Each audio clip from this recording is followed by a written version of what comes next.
Welcome back, everyone. I'm Bailey. And I'm Raquel. And this is the Whole Shebang Podcast. All right, guys, and welcome back. Today's episode is episode 6, Dogs, Dogs, and More Dogs. I wonder what we're talking about today. Yeah, this is kind of my area of expertise, seeing as it has to do with my career, which is, if you didn't know, I am a dog groomer, and I have been in the dog grooming industry for over 15 years now. You're so old. Yeah, it kind of started like a cult. They indoctrinated me when I was 15. Yeah, they did, didn't they? I remember that. They did, and I never left. I had grander ambitions when I was younger to be something else, but that didn't plan out. What did you want to be? A lawyer. You wanted to be a lawyer? Yeah, I actually pandered all my high school classes to be able to get into law school. That's fun. I did all my high school classes to become a veterinarian, and look how that's turned out. Vet was one of my originals that I wanted to do, but after I realized I wasn't so good at math, You decided to do law? I decided to do law because I had taken a law course in high school and I really enjoyed it. So I went to the guidance counselor and said, okay, I'm switching from vet to law. What courses do I need to take? Similarly, I took a political science course in my second year of university and was like, I love this. I'm going to become a politician. No way. But it's super interesting. What did you want to do when you were a kid? Vet. Always just a vet? Always a vet. Oh. Then I changed for a little bit after, like once I started dog grooming, I had seen a video of a humane society euthanizing animals. And I decided I couldn't do that. Yeah, no. I couldn't euthanize the animals. So I had changed. And that compared to like my math grades, I just knew I couldn't do it. Now I know I probably could have made it in the veterinary world, but mentally I don't think I would have been able to. I don't think I could deal with the grieving and hysteric humans. Never mind the animals. I wanted to be a vet. I was a little bit more like, I'm going to work with big cats. Yeah, I could see that. Focus on tigers. Tigers. And rehabilitating tigers and leopards. I don't know why. See, horses were my big thing. I wanted to become like an equine surgeon, and I should have. Yeah, you should have. Again, math, school. But it's actually the same amount of time to be a vet than it is a lawyer. 7 years. That's it? 7 years, that's it. Could have done that. Been there and done that already. Yeah, could have been there, done that.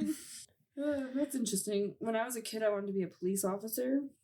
Yeah, I never wanted to be an officer. I thought about firefighting. That was like my kindergarten thing with I'm going to be a policewoman. And then I wanted to do dance and be a ballerina at the same time. So I was going to be a ballerina who's also a police officer.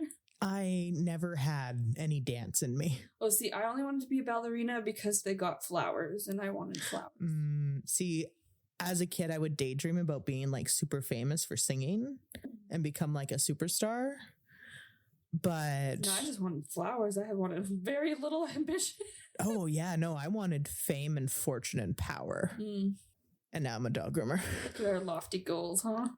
Lofty goals as children. So what does it mean to be a dog groomer? So for people who may have pets or not have pets, dog groomer might be something you go to regularly. We're a hairdresser for your dog. Okay. And we do things from clipping their nails to clipping their hair, cleaning out their ears, brushing them, squeezing their anal glands. Some groomers do that. Why? What's the purpose, though? So sometimes dogs aren't able to express their anal glands on their own. It's like a sac in their anus. And when they poop, it usually excretes it for them to lubricate the poop. I really wish we were filming this because I'm sure the face I'm making is delightful. Oh, it's delightful. But when sometimes it doesn't work out like that, like there's complications, you can get impacted anal glands where the fluid in the glands becomes like a paste or like hardened. Ew. And it can actually rupture out of their butt. Ew, this took a really gross turn. Okay. You asked. Yeah, because you're talking about it. I don't know what you're talking about. Dog's a dog. I've only ever had one dog my entire life. Yeah, and dogs are my thing. And my dog tried to bite you when you cut his nails. Yeah, he did. Boo. He was the size of a miniature pony. He was. But he hated having his feet touched. Yeah, most dogs do. And that's why we usually recommend if you do bring your dog in to get their nails done, don't do it at your house. Your dogs are too comfortable. We kind of rely on that little bit of fear they have of being in a new place. To calm them down a little bit. To calm them down, or as much as I hate to say it, paralyze them with fear. Yeah. And then they don't move and they allow us to do it. But we also reference it as like dropping your kids off at daycare. They're going to be better for other people than they are going to be for you. Oh, yeah. So if they see you, they're worse. That makes sense. Let's go through the process. So if I bring my dog to you, what happens if I'm getting the full groom experience? So if you're bringing your dog to me and you're getting the full groomer experience, I will come out and I will talk to you about what kind of haircut we're going to do on your dog. It all depends on how long it has been since your last visit and what kind of dog you have. If you have a dog that requires regular maintenance with grooming, you need to be seen every 4 to 6 weeks. So those are breeds like Shih Tzus, Poodles, any of the longer coated breeds. And depending on the type of haircut you get, so if you get it super short, you won't have to come see me in 4 weeks. You could probably extend that to like 8 to 12 if it's really short. Any longer haircuts that do require more maintenance, if you're not doing anything at home, 4 to 6 weeks tops. Shorter haired breeds, they usually just come in when they get stinky or they roll in things or it's shedding season because all dogs go through a shed cycle. And so usually that's when the seasons change. So from going into winter to spring to summer and then growing it out again for winter, they'll shed the coat and then grow what they need for that season. Makes sense. Okay, so you've decided on the haircut. What happens next? Yeah, so you decided on the haircut. Then you'll leave your dog with me. Let's say Fluffy. You'll leave Fluffy with me for anywhere up to an hour and a half to 3 hours. Mm-hmm. I am a groomer that works on multiple dogs at a time. So you drop Fluffy off. And I also have a Daisy and a Bella and a Chewy in back that I'm working on. There are not dogs named Chewy. Of course there are. It's a very popular dog name. Oh, no. So yeah, you'll drop them off with me. I work on several at a time. I don't just work on one. Some groomers do work on one dog. But so I'll bring them into the back and then Fluffy will go and I'll give Fluffy a bath if Fluffy's just ready to go into the tub. So I'll put Fluffy into the bath and we'll get Fluffy bathed and put under the dryers and I'll go work on, say, Chewy or whatever. And then as I go through my line, the dogs who came first are first come, first serve, and I'll work through. And we'll go and we'll finish drying Fluffy, and then Fluffy will go on my table, and then Fluffy will get a haircut, which will include the nails, the ears, the fluff. I will say this for anal glands, because we did touch on it. If you haven't had anal glands done on your dog before, do not get them done. Because dogs will become self-reliant then on humans to express their anal glands, whereas it's a problem that usually just solves itself. Unless your dog has had a problem with it before, don't ask to get it done. We see some crazy stuff. People are weird. Just this week, one of the other girls that I work with, I work in a building where there are 4 independent groomers, found a mascara brush in a dog's coat. What? As she was bathing it. What? Yeah. Yeah, I found fishing hooks before in dogs' coats going through, and I'm wondering what's poking me, and I pull it out, and it's a fishing hook, yeah. What do we find in your dog's fur, Bailey? Nothing. Burrs. So many burrs. Yeah, that's basically the typical grooming experience. And then I'll call you to pick Fluffy up, and Fluffy will go home. Your dogs may or may not shake when going into the groomers, and I'm sorry to say, but that's mostly on you. Yeah. Imagine walking into a place and you don't know where you are. You're kind of going to shake too, especially if you don't understand the language and they're trying to lead you away. But if they're used to it. If they're used to it. And my tip for that is when you do bring your dogs to the groomer, make it super fun, super positive. Most dogs who are brought in like that with their owners love being at the groomers. Yeah, it's like a spa. Yeah. They hate what we do. They don't necessarily like the bath or the dryer. Some of them like the bath. Some of them like the bath. But otherwise, it's just a fun place that mom just dropped me off at. And I get to go have fun with these people. And all the other dogs. And all the other dogs, which we don't let them interact at all. But they can smell. And yeah, that's That's basically it. When you drop your dogs off, please don't sit in a chair and hold them in your lap and say, it's okay, baby. It's okay. You're going to get through this. It's only going to be a couple of hours. Mommy will be back to get you. Don't do that. Come in, be like, oh my God, Fluffy, where are we? This is so amazing. This is fantastic. And the dog is going to be like, oh my God, Mom. Yeah, you're right. This is so great. I don't care that you're leaving. And then we'll take them into the back and they'll be happy as a clam. And so that is my job with dog grooming. Tell me about the worst dog you've ever groomed. Oh. There's got to be one in mind. I have one in mind. What was yours? Because you helped me out. I never had any really bad dogs. There wasn't the one that kept trying to bite everybody who walked past him on the table. The little yippy one. Because I did bathing for you. Yeah. I would usually only give you the good dogs. You were very nice to me. So he's not bad. He's just angry. He's just angry and not even that. Okay, so I'll go into a bit of a story time. I am severely booked with all of my regular clients. Months in advance. Months. I book about 3 months in advance. So I had someone who came to me regularly, but they forgot to book their appointment. I had nothing that I could do, so I handed them off to one of the other groomers there that was taking new clients. And I'm like, hey, can you groom this dog? He's super good.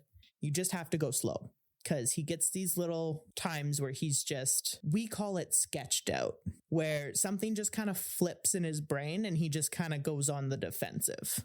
And it had only happened to me about once or twice. And that was right when I started grooming him. So we were still kind of, when you start grooming dogs, you kind of learn about the dog. Each dog has their own individual personality, kind of like humans. And they take things differently. So one dog can take a correction. Another dog might not be able to take the correction and then be completely traumatized from it. And when I say correction, it's not, groomers don't beat your dogs, people. Good ones don't beat your dogs. But if you raise your voice against a dog, I have 2 very different dogs myself.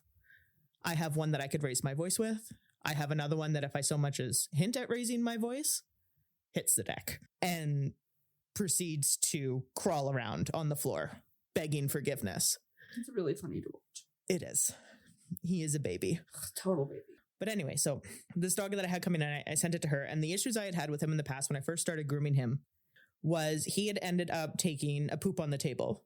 And he wasn't bathed or anything yet. So I had went to move him off the table so I can clean it up. And I don't know what he thought I was going to do. But I unclipped him and I went to go pick him up because he was a small little Shih Tzu. And he proceeded to bite through my thumb. And of course, because he bit through my thumb, I didn't grab him and he hopped off the table and then he started running around the shop, trying to attack us as he ran around the shop. So we ended up having to get him cornered into a little area with welding gloves and like those play mats to try and grab the like his leash or collar around the neck that we had to restrain him and get him to a place where he was safe and calm. Safe. So we finally did that and we left him alone for about half an hour and then we went back and he had calm as if he was like, oh, okay. So we had to let him de-escalate from that situation. So yeah, this had happened like right when I first started grooming him. So I didn't even think about it when I couldn't get him in. I was like, yeah, go to this other girl. She's great. And we'll rebook something for later. So she grooms him. No problem. Mm-hmm. So then because I'm booking so far out, a lot of my old clients have just decided to stay with her because she isn't booked as far out as I am. And that is honestly a load off my mind because now I don't have to worry about fitting all these other people in. Because you're a people pleaser and you feel bad? Yeah. So it was my day off. I wasn't there when she was grooming him. She had him on the table. She had gotten him bathed, dried. He didn't really like the kennel and he was kind of snarling at her to get her out of the kennel. But I also forgot to tell her that if you do put him in a kennel, you have to attach we call them nooses. It sounds bad. It's not bad. It's just like a leash with a clip that we can get wet and groom them in. So we have him in his noose and I say, you have to attach. These nooses are about 2.5 feet long. Mm-hmm. I said, attach the top of the noose to the kennel. So when you go in, you're not going to grab him. You're going to grab the noose and he will walk out to you. Mm-hmm. She didn't do that. But it was another girl who had bathed the dog for her, apparently. And I'm hearing this secondhand. And she had forgotten to attach the noose. So he was a little bit snarly. So getting him out of the kennel was not a fun time. Mm-hmm. And then because he's so sensitive to everything, he's already ramped up a little bit. And she goes through the entire groom, totally fine. And then his nails were curling into his pad a little bit. And so she thought, well, I'm just going to have someone come over, because when that happens, it may hurt the dog with us taking the nail out of their pad. Mm-hmm. So she's like, I'm going to have someone come over and talk to him. It'll be fine. But we're just going to cone him just in case. Mm-hmm. For a lot of dogs, coning is the least offensive way to do that. But a lot of dogs still see it as like a restraint. Yeah. So as soon as they put the cone on and someone came over to talk to him, he flipped out. Of course. And so they tried one of the other girls, because they're like, oh, maybe it's just this one girl, so we'll try the other one. So they tried another girl that was working there at the time. Same thing. And I don't know what they were doing. I think they were trying to hold the noose, but somehow he got free. Oh, no. And did the same thing he did to me when I first started grooming him, running around the shop. And then he decided to bite someone's shoe. Oh, no. And hang on to it for dear life. Just like, the shoe. So needless to say, she couldn't get him done. A lot of groomers have their set points. I am one that I will let the dog de-escalate and I will try again. If groomers are uncomfortable with that, they will call you to come pick up the dog and you go. It all depends on each groomer's comfort level with aggressive dogs. And I groom many. You're weirdly too comfortable. I groom a lot of aggressive dogs. So depending on how aggressive is where I've only ever sent one dog home and said, I will not groom it again because it's been so aggressive. Mainly just because he wasn't necessarily aggressive towards me, but he was going to get himself hurt trying to hurt me. So they call him. This dog goes home. Needless to say, I'm now the groomer of that dog for life, because I don't know if anyone else will be able to touch it. I have a few of those, but that was the one most recent in my mind. I was thinking about the time when you sent me a picture of your hand and it had a gaping hole in it from the white dog. Oh, yeah. That was when I was doing nails on that white husky. That you bled all over. I did. That was a husky that I was grooming, or not grooming. I was doing nails at a training center in my town, and they had brought this dog in, and it was being fostered from a family, from a humane society. And they were like, hey, he's had his nails done before. We just want to get him done because we're going to an adoption event the day, I think it was like the day after. It was the next day. Mm-hmm. And so I'm like, yeah, no problem. They're like, hey, we're not sure how he's going to be. I'm like, okay, that's fine. The second I grabbed his back foot, he tried to eat me. Yeah, you flipped. He flipped out, and it doesn't really help when the owners or foster parents of said dog are going, oh my God, and they're standing 5 feet back holding the leash as he's trying to attack you. That doesn't work. Yeah, that whole situation seemed a little... Yeah. Serious. So I was good. I ended up getting 3 of his feet done for nails because when dogs are that aggressive, it was an aggression to don't touch my feet, which means he wasn't used to it. And so honestly, after about the first foot, when he started freaking out, it wasn't about doing his feet anymore. It was like, just let me hold it and we'll figure it out. But their holding skills were not great.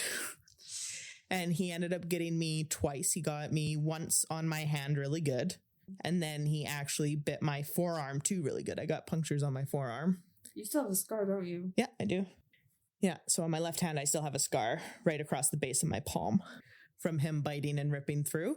The thing about some of those situations is that if he bit me and I let go of that foot, that dog was then going to associate biting me as a way to get me to let go of that foot. Yeah, and then he's just going to keep doing it again. Exactly.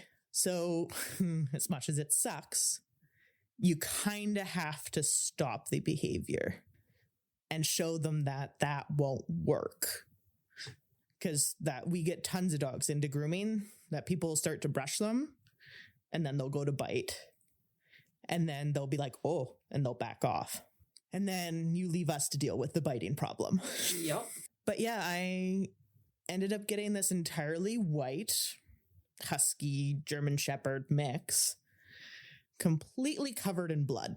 Oops. The entire time, the people who had the dog were like, oh, he's such a good dog, though. Like, he's amazing. He's such a good dog.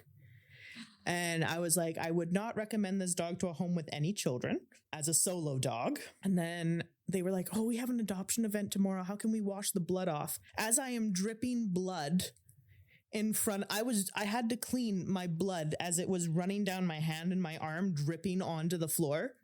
They were like, but he has an adoption event tomorrow. How are we going to get the blood off? I'm like, I take him home and hose him off.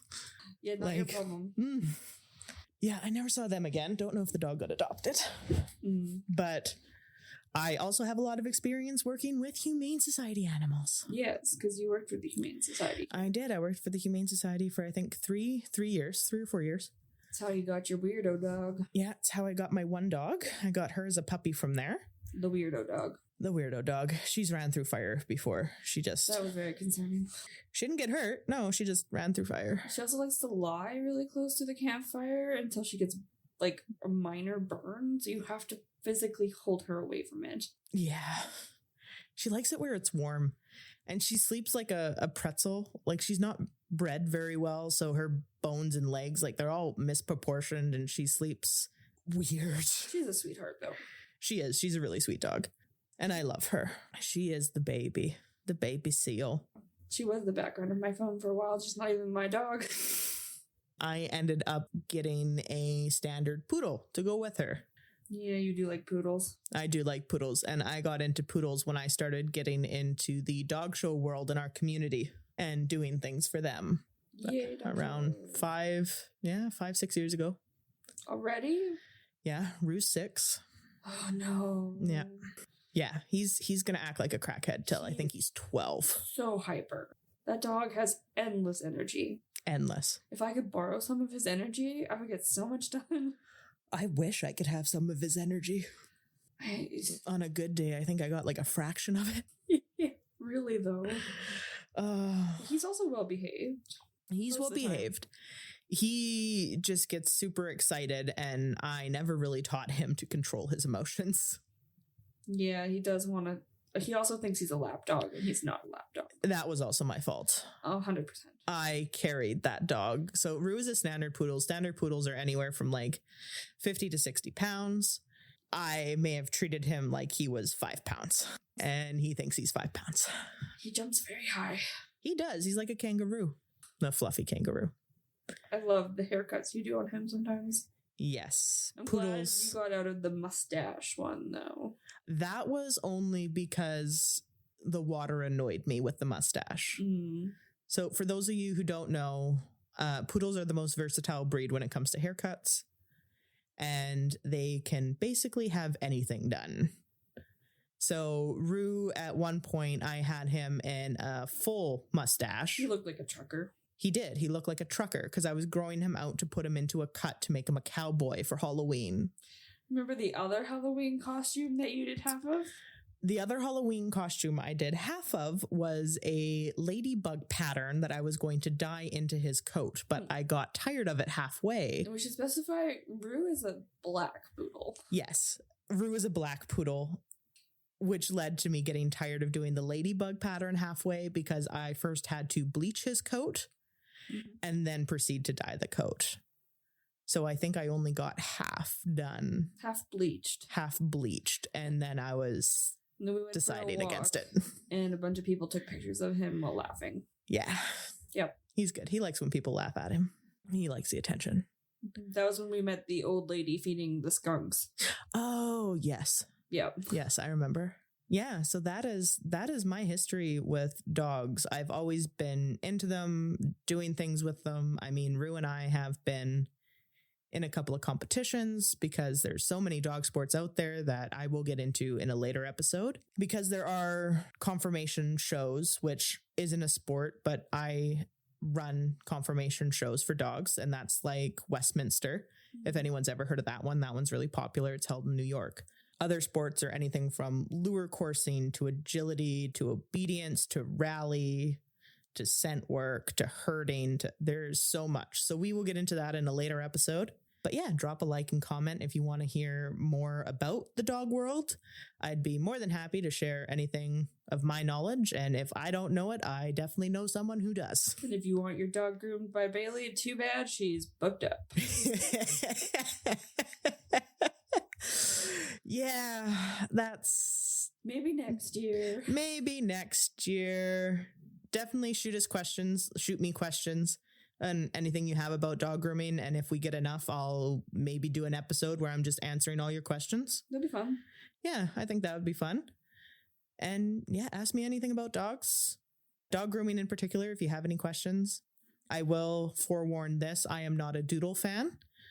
Anyone who does have doodles, I know this is going to piss some people off. I'm not a fan. I know a delightful golden doodle. You know what? Great personalities. Yeah. Groomer's nightmare. I imagine. Groomer's nightmare. Oh yeah, he does not like having his toes touched. Yeah, and so I could also go on about doodles or other breeds of dogs that you might want to hear about. Again, like and comment. I won't know unless you give me some feedback. And I think that's all for the episode today. All right, guys, so we're going to sign off. Cheers. That's all for today. Catch us on Instagram where we drop teasers for the next show and our Discord account. Links are down below.